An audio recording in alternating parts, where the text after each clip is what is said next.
শহীদের প্রতি শ্রদ্ধার ফুলে আজ ভরে উঠবে স্মৃতির মিনার সাভার স্মৃতিসৌধ।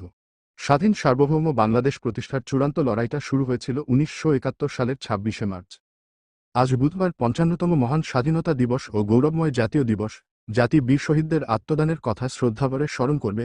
৭১-এর ২৬ মার্চের প্রথম প্রহরে বাঙালি জাতির ওপর হামলে পড়েছিল পাকিস্তানি হানাদার বাহিনী, কিন্তু বাঙালি জাতি সর্বশক্তি দিয়ে পাল্টা প্রতিরোধ গড়ে তোলে এবং স্বাধীনতার চূড়ান্ত লড়াইয়ের সূচনা করে।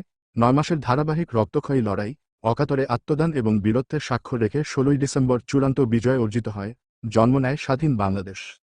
মহান স্বাধীনতা ও জাতীয় দিবস উদযাপনের জন্য সাভারে জাতীয় স্মৃতিসৌধ সম্পূর্ণরূপে প্রস্তুত। আইন প্রয়োগকারী সংস্থাগুলো এ উপলক্ষে নিরাপত্তা জোরদার করেছে। দিবসটি উপলক্ষে রাষ্ট্রীয়ভাবে বিভিন্ন কর্মসূচি নেওয়া হয়েছে। বিভিন্ন রাজনৈতিক দল ও সাংস্কৃতিক সংগঠন নানা আয়োজনে গৌরবের দিনটি পালন করবে।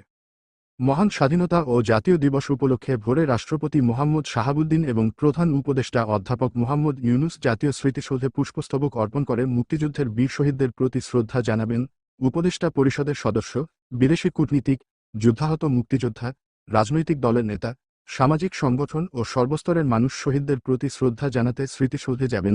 মহান স্বাধীনতা ও জাতীয় দিবস উপলক্ষে রাষ্ট্রপতি মোহাম্মদ শাহাবুদ্দিন ও প্রধান উপদেষ্টা অধ্যাপক মোহাম্মদ ইউনুস পৃথক বাণী দিয়েছেন।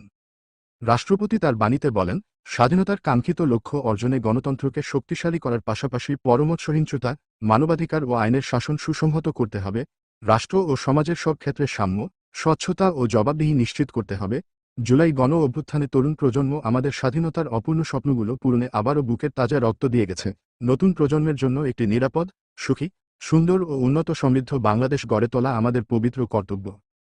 প্রধান উপদেষ্টা তার বাণীতে দেশে ও প্রবাসে বসবাসরত সব বাংলাদেশিকে আন্তরিক শুভেচ্ছা ও অভিনন্দন জানিয়ে বলেন, দেশকে আরও উন্নত ও শক্তিশালী করতে এবং স্বাধীনতার পূর্ণ সুফল জনগণের কাছে পৌঁছে দিতে অন্তর্বর্তী সরকার বদ্ধপরিকর। তিনি আরও বলেন, রাষ্ট্রের সব ক্ষেত্রে প্রয়োজনীয় সংস্কারের মাধ্যমে সুশাসন ও ন্যায়বিচার প্রতিষ্ঠা, জনমুখী ও টেকসই উন্নয়ন এবং স্বচ্ছতা ও জবাবদিহিতা নিশ্চিতে আমরা কাজ করে যাচ্ছি।